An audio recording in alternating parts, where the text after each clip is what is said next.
নমস্কার বন্ধুরা, সদ্য চন্দ্র অভিযান সফল হয়েছে চীনের।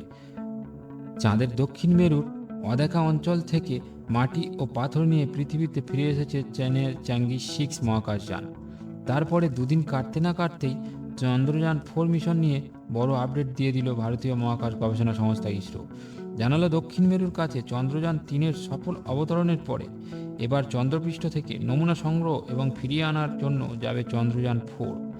প্রস্তুতি প্রায় শেষ পর্বে। এবছরের শেষের দিকে একটি স্পেস ডকিং বা স্প্যাডেক্স পরীক্ষা হতে পারে।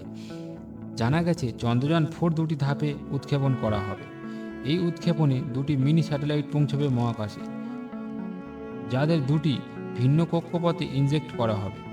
প্রথম ক্ষেত্রে কাজে লাগবে LVM-3 এবং দ্বিতীয় ক্ষেত্রে ব্যবহার করা হবে PSLV। চন্দ্রযান 4-এ 5টি আলাদা আলাদা মহাকাশযান থাকবে বলে জানা গিয়েছে। সেগুলির প্রত্যেকটি আলাদা আলাদা কাজ থাকবে, আলাদাভাবেই সেগুলি উৎক্ষেপণ করা হবে। চন্দ্রযান 4 নির্দিষ্ট কিছু কাজ নিয়ে যাবে মহাকাশে, যেমন চাঁদের মাটিতে নিরাপদ সুরক্ষিত সফট ল্যান্ডিং করে, চাঁদের মাটির নমুনা সংগ্রহ করা এবং তা সংরক্ষণ করা। এরপরে একটি মডিউল থেকে অন্য মডিউলে চাঁদের মাটির নমুনা পাঠানো, চাঁদ থেকে নমুনা সঙ্গে নিয়ে আসার, আবার পৃথিবীর কক্ষপথে প্রবেশ করা ইত্যাদি।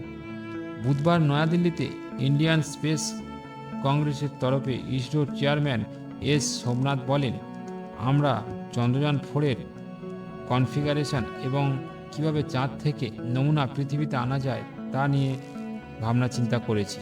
সব দিকে পর্যালোচনা করে তবেই এই মিশন অনুমোদন জন্য পাঠানো হয়েছে।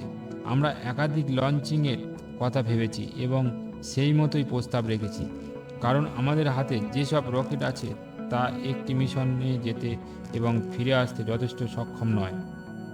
তাই আমাদের স্পেস ডকিং বা স্প্যাডেক্স করতে হবে। এবার বন্ধুরা, কি এই স্পেস ডকিং? সহজ কথায় আমরা জেনে নেব।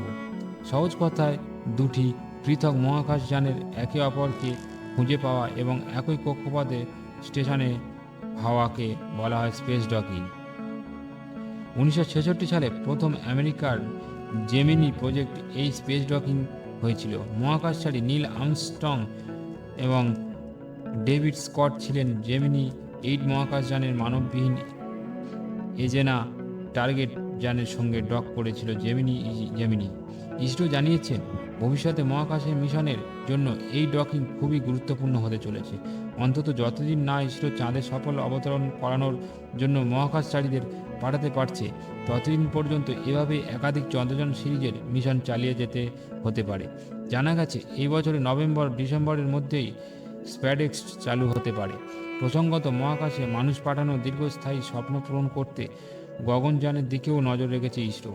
গত অক্টোবর এই অভিযানের প্রথম টেস্ট ভেহিকেলের উৎক্ষেপণ সফলভাবে সম্পন্ন হয়েছে।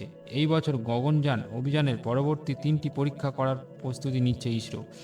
এস সোমনাথ বলেন, এই বছর আমাদের সামনে 3টি কাজ আছে। একটি হলো G1 LVM-3 বা গগনযানের প্রথম মানুষবিহীন মিশন, দ্বিতীয়টি হলো আরও একটি টেস্ট ভেহিকেলের উৎক্ষেপণ এবং সর্বশেষ প্রথম প্যাট অ্যাবর্ট টেস্ট। আমরা এই 3টি প্রজেক্ট নিয়েই একসঙ্গে কাজ করছি। সব ঠিক থাকলে ডিসেম্বরের মধ্যে 3টি সম্পন্ন করা যাবে। তবে আপাতত ইসরো তথা গোটা দেশের মহাকাশ বিজ্ঞানের কাছেই পাখির চোখ চন্দ্রযান 4। এটি আগের চন্দ্র অভিযানগুলির চেয়ে অনেক জটিল এবং কঠিন হতে চলেছে বলে মনে করছেন বিজ্ঞানীরা। এখনও পর্যন্ত 3টি দেশ এই অভিযান করতে পেরেছে: আমেরিকার অ্যাপোলো অভিযান, সোভিয়েত ইউনিয়নের লুনার অভিযান এবং চীনের চ্যাং অভিযান। এই চ্যাং অভিযানেরই 6 নম্বর মহাকাশযান সদ্য সফল হয়ে ফিরেছে। এরপরে ইসরো চন্দ্রযান 4 অভিযানে সফল হলে ভারতও বড় সাফল্যের দাবিদার হবে। তো বন্ধুরা, আজকের ভিডিওটি এই পর্যন্ত। এটি একটি তথ্যমূলক ভিডিও ছিল। যদি তোমাদের সবাই ভালো লেগে থাকে তো প্লিজ ভিডিওতে লাইক করো, কমেন্ট করো এবং শেয়ার করো, এবং আমাদেরকে সাবস্ক্রাইব করে আমাদের সাথে জুড়ে থাকো এই রকম ধরনের আরও নতুন নতুন ভিডিও পাওয়ার জন্য।